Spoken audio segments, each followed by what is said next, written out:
It's fair to say that AKG's new headphones, the K361 and K371, made a silent splash. There are few meaningful reviews of either, and even fewer comparisons of the two. The two headphones are mentioned in forums, but currently there are less than 50 user reviews on Amazon for either. AKG apparently did not want to wait for reviewers to catch on. AKG has now released Bluetooth versions of the K361 and 371 and is pushing forward with the product line. I already have the K371. I wanted the K361 and figured I might as well try the Bluetooth version if I was going to buy the headphone anyway. Yes, it is true I am not a fan of Bluetooth. I think it should be implemented as a convenience, but Bluetooth connection is not high-resolution audio. The reason I purchased the K361-BT, the Bluetooth version, is because I would have the benefit of the original K361 driver and the ability to use the headphones wirelessly if needed. And of course, it would be nice to be first in reviewing this pair of headphones on YouTube. I compared the specifications and read whatever relevant material was available about the Bluetooth version. From all indications, it appears that the K361, the original, and the K361-BT, the Bluetooth version, have the same driver, tuning, and design. There are only two differences. First, one has the Bluetooth, and second, the Bluetooth version is approximately 2 ounces heavier. The two headphones use the same cable design and connection, which is 2.5mm TRS. I do not have the original K361 to compare to its Bluetooth counterpart, but I have every reason to believe they should sound alike when connected with headphone cables. Let's talk about the fit and finish of these headphones. There were some build problems with both the K371 and K361 when the headphones were released. AKG was quick to respond and change the manufacturing parameters. Apparently, the initial batch of headphones should not have passed quality control. The first batch of the headphones were prone to driver failures. It happened to enough units that the AKG headphones quickly got a negative opinion amongst audiophiles, and well-deserved if you ask me. I gave AKG several months to sort itself out. Then I gave the K371 a chance. When I bought the 371 months ago, I fully expected problems. I was happily surprised. The 371 are sturdy and physically faultless. The K361-BT is the same. The 361-BT is sturdy as the bigger brother. After a few hours of initial listening, I cannot find any driver problems or drop Bluetooth connection issues. The 361-BT, like the 371, are mostly plastic, but it is robust plastic. It is rubberized. The ear cups swivel vertically to rest into the headband. The ear cups also swivel just slightly so that they conform to your head shape. The ear cup movement seems very subtle, just enough to follow the curvature of your head, but not enough to have inconsistent clamping force. The headband adjustment is precise and plentiful for the vast majority of head shapes. The cable attachment for the 361-BT is proprietary. It uses a 2.5mm termination that must be inserted in a particular way and then twisted to the right to lock in. AKG provides two cables in the box, 3 feet and 9 feet. Neither cable has controls or a microphone attached. These are simply cables, the same as in the non-Bluetooth K361. Comfort is an individual assessment, but I must emphasize I find both the K371 and 361-BT impressively comfortable. The 361-BT has a bit of clamping force to it.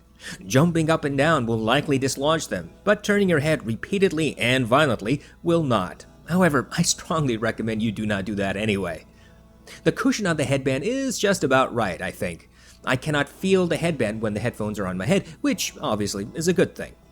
I can, however, feel the ear cups pushing against my head. Again, this is because of the clamping force. In time, perhaps the clamping force will reduce, but out of the box there might be some discomfort for those who are particularly sensitive to this sort of thing.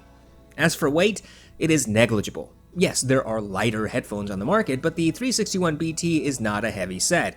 Indeed, if you find either the 361-BT or 371 too heavy, then maybe headphones might not be your thing.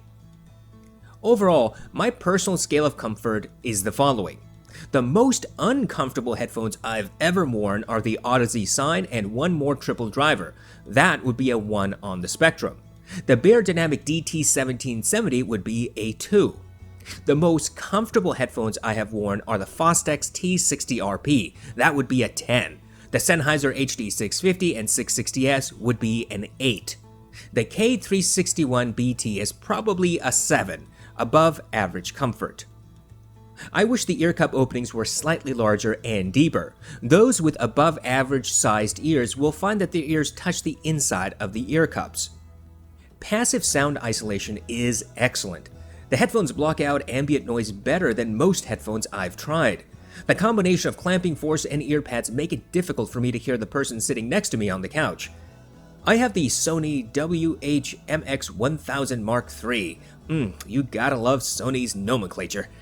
The K361-BT passively cancels out almost as much external sounds as the top-of-the-line active noise-canceling headphones from Sony. There is also little sound leakage. The person sitting next to me on the couch could not hear my music even when it was playing at slightly above recommended volume. All Bluetooth headphones and in-ear monitors have two significant and thus far insurmountable problems. First, the Bluetooth codec. Companies often say that they provide high-resolution Bluetooth audio transmission, but that is at best misleading and at worst a complete lie. Even LDAC has transmission errors, does not sustain maximum bandwidth, and does not transmit in its full resolution.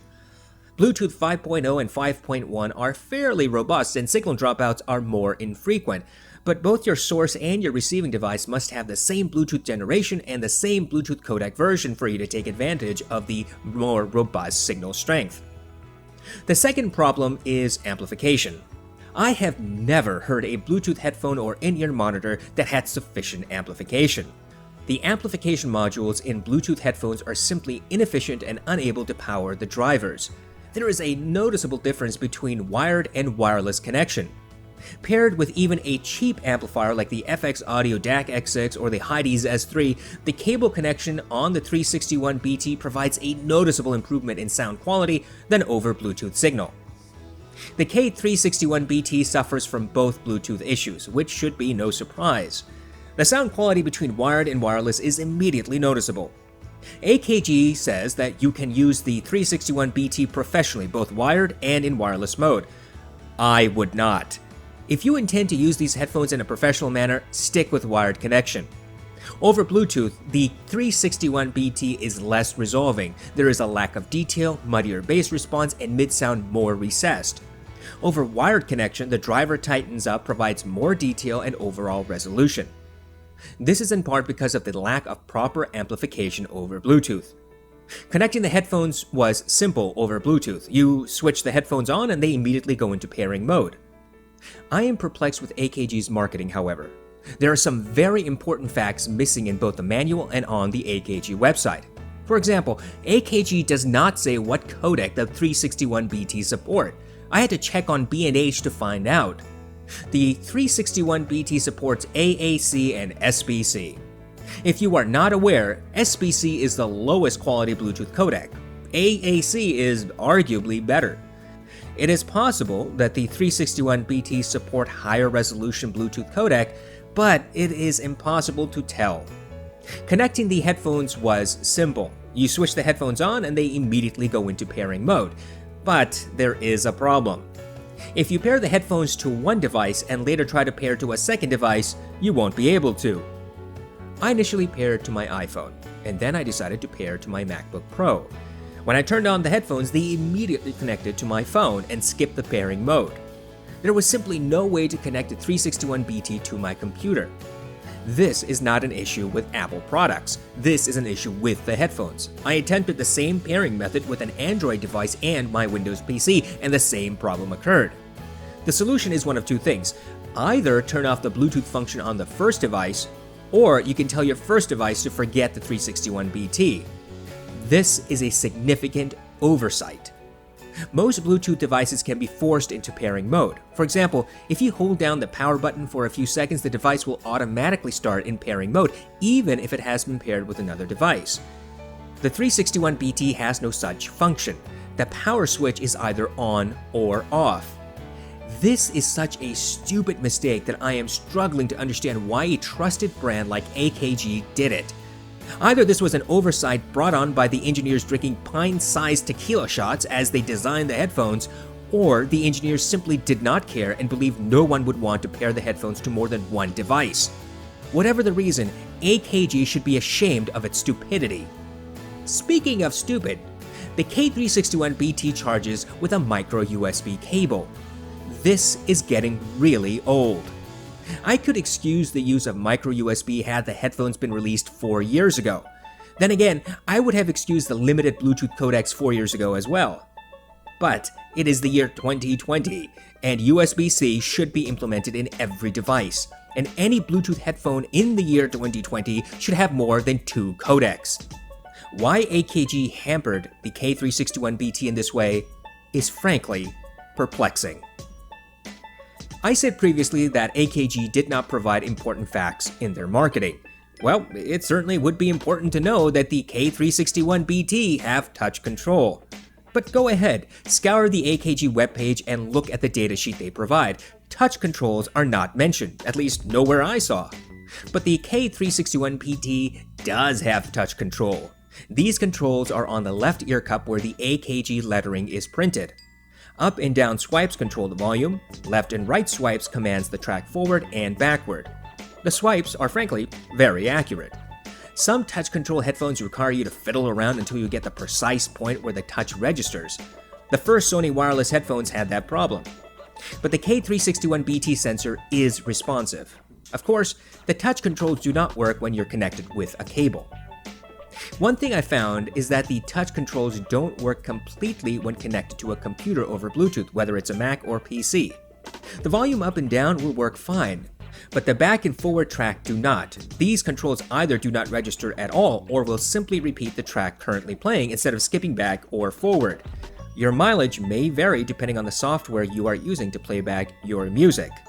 Connected to a mobile device, iOS or Android, there is no problem.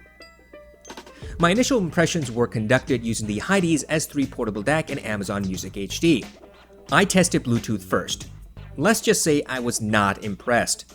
The sound quality over Bluetooth will not please an audiophile when compared to wired connection.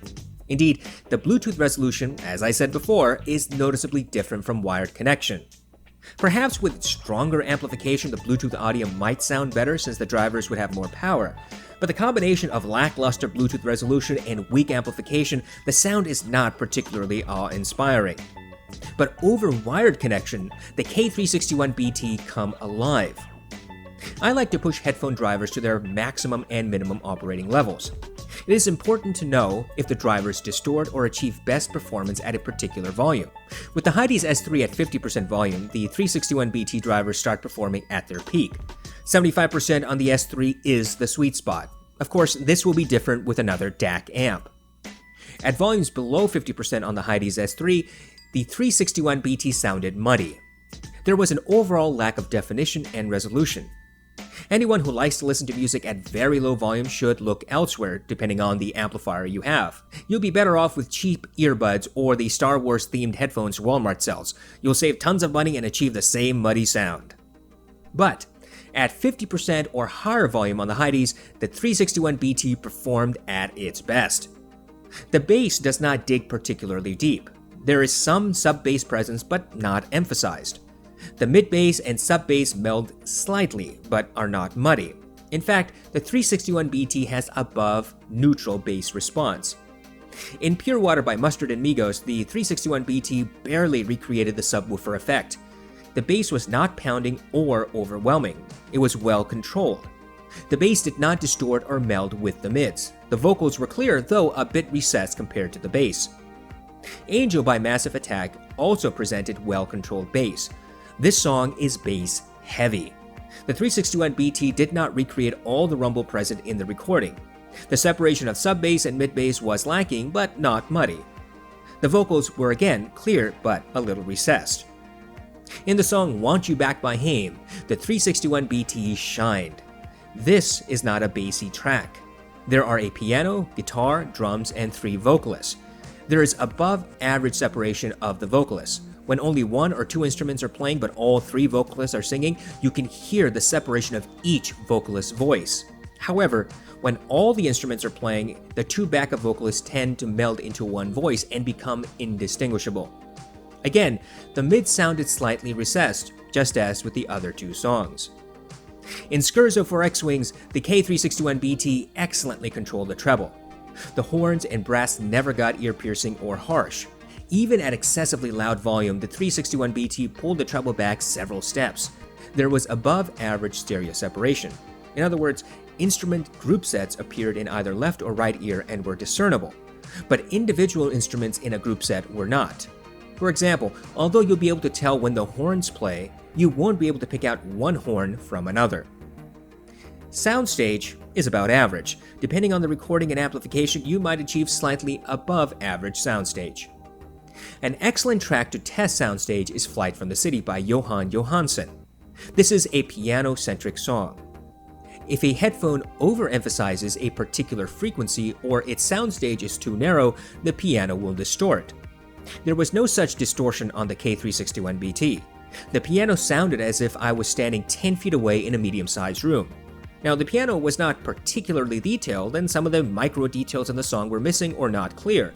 However, the piano was not harsh. You will achieve far more neutral sound signature and noticeably more detail from other headphones. I have said this countless times.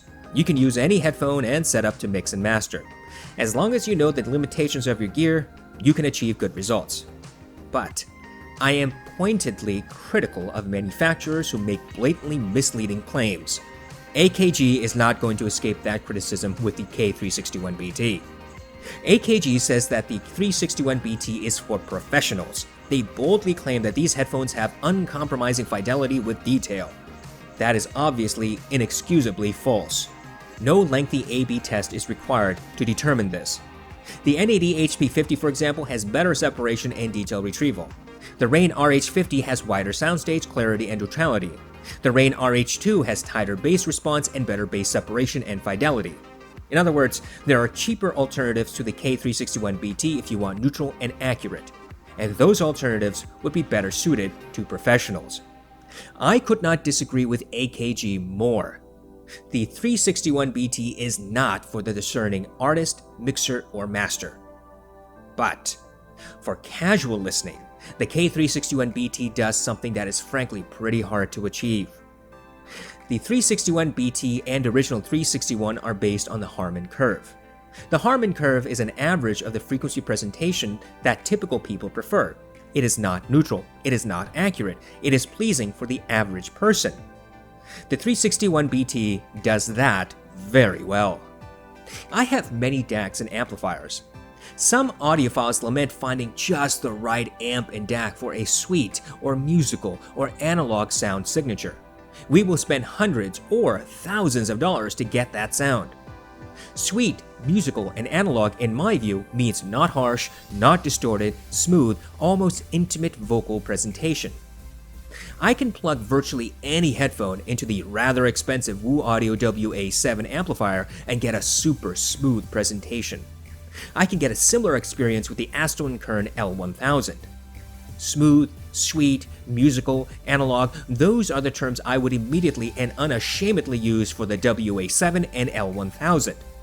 And the K361-BT achieves the same type of signature. All that stuff I said about the lack of hard separation between frequencies, recessed mids, rolled off treble, that will be a turnoff to those who want a neutral and accurate headphone. But those who want a smooth listening experience, the 361-BT is probably as close as you're going to get under $1,000. The ZMF Icon is smoother yet more resolving, and it's over $1,000. The original LCD2 Pre-Phasor is not quite as smooth but has tighter bass response and is no longer available. The Sennheiser HD 650 and 660S are more mids forward with more treble emphasis, and are frankly not exactly smooth. It is possible there is another headphone under $1,000 that might sound very similar to the 361-BT, but I haven't heard it. The 361-BT is $130. The original 361 is $100. When I uploaded this video, Amazon had a sale for the 361-BT for $100. And in this price category, I cannot think of a single headphone that sounds like the 361. Look, I'm not saying you will get the exact same sound signature as with the Woo Audio and Astral and Current amped X, but you'll get so darn close that it's not even worth discussing at this price point. Yes, your experience will change slightly depending on the DAC and amplifier you use, and you will experience the sound signature differently over Bluetooth. But paired with an inexpensive and fairly neutral DAC amp like the audeze S3, the AKG K361-BT is a smooth operator.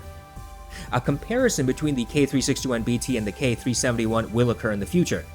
But let me say this much. If you want an easy-to-listen-to, smooth headphone, the K361-BT is an excellent option, especially at the price. This headphone is definitely not for everyone, but those who are craving smooth sound signature should find it satisfying.